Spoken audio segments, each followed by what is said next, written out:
मैं सबसे पहले फौजी था, लेकिन फौजी का नौकरी छोड़ने के बाद हाँ, खेसारी लाल यादव पहले फौजी थे और वो फौज की नौकरी छोड़ने के बाद खेसारी लाल यादव सिंगिंग लाइन में आए हुए थे। और ये बात आप लोग कहीं ना कहीं खेसारी लाल यादव के किसी न किसी इंटरव्यू में देखे और सुने तो होगे ही होगे। तो बहुत सारे लोगों के मन में ये सवाल जरूर पनपता होगा कि भैया क्या ये बात सच है या झूठ है। तो आज की इस वीडियो में कुछ ऐसा चीज आपको दिखाएंगे जिसको देखने के बाद आप लोग कुछ देर के लिए शॉक हो जाओ, मारेंगे, बर्बाद करेंगे। हाँ, हम इन्हीं के बारे में बात करेंगे। आप लोग इनको तो बखूबी कहीं ना कहीं देखा और सुना तो जरूर होगा। हाँ, ये गजेंद्र पियक्कड़ है, वही गजेंद्र पियक्कड़ जिनका पूरा नाम गजेंद्र शर्मा है और ये पहले खेसारी लाल यादव के साथ गाने में कॉमेडी करते थे। मारेंगे, बर्बाद करेंगे। हाँ, इसी तरह ये खेसारी लाल यादव के साथ काम करते थे और ये ज्यादातर पियक्कड़ का रोल कर खेसारी लाल यादव के साथ काम कर बैक टू बैक उनके एल्बम में आते रहते थे और उस टाइम इनका क्रेज कुछ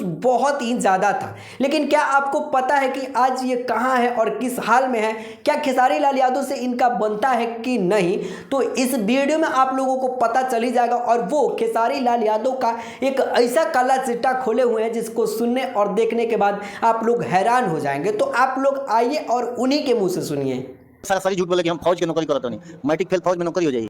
अरे भैया, ये तो पूरा सत्यानाश हो गया। ये क्या कह दिए गजेंद्र पियक्कड़? कहीं सच में आज पी के तो इंटरव्यू नहीं ना दे रहे हैं कि खेसारी लाल यादव जो कि भोजपुरी इंडस्ट्री के सबसे बड़े सुपर स्टार हैं और उनका ये बात जुबान पे ही रहता है कि मैं पहले फौज में था और देश का सेवा करने के बाद यहाँ पर आके जनता के मनोरंजन कर रहा हूँ। और आप लोगों के भी मन में कहीं ना कहीं जरूर ये बात चलता होगा कि खेसारी लाल यादव जब कह रहे हैं तो ये झूठ नहीं बोलते हैं। लेकिन गजेंद्र पियक्कड़ ने इनका सच का पर्दा खोल, इनका झूठ का पर्दा दिखा दिया कि भैया खेसारी लाल यादव सबसे बड़े झूठे हैं। लेकिन क्या आप लोगों को विश्वास है कि खेसारी लाल यादव इस बात से झूठ बोल रहे होंगे?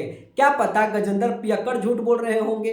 क्यों? क्योंकि गजेंद्र पियक्कड़ आज से कुछ साल पहले खेसारी लाल यादव के साथ बैक टू बैक हर एक एल्बम में काम करते थे और अब खेसारी लाल यादव बहुत बड़े सुपर स्टार बन गए और उनके पास किसी भी चीज की कोई कमी नहीं है। और गजेंद्र पियक्कड़ के जैसा एक्टिंग करने वाले लोग उनके आगे पीछे लाइन लगाए हुए हैं और खेसारी लाल यादव आज गजेंद्र पियक्कड़ को छोड़ दिए हैं और गजेंद्र पियक्कड़ से ये थोड़ा सा भी मिलन जुलन कुछ भी नहीं है, जिसके बाद गजेंद्र पियक्कड़ आग बबूला होके और इस तरीके का इंटरव्यू दे रहे हैं। लेकिन भैया एक सवाल आता है कि आज से पहले गजेंद्र पियक्कड़ इस बारे में किसी भी तरह का कोई बात नहीं किए हुए थे, तो क्या ये बात आज कर रहे हैं? तो क्या ये सच कह रहे हैं? मतलब कि ये आज से पहले आपने क्यों नहीं कहा कि 10वां फेल है खेसारी लाल यादव और ये फौज की नौकरी नहीं किए हुए झूठ बोल रहे हैं? खैर, आप लोगों को क्या कहना है नीचे दिए गए कमेंट बॉक्स में जरूर कहिएगा।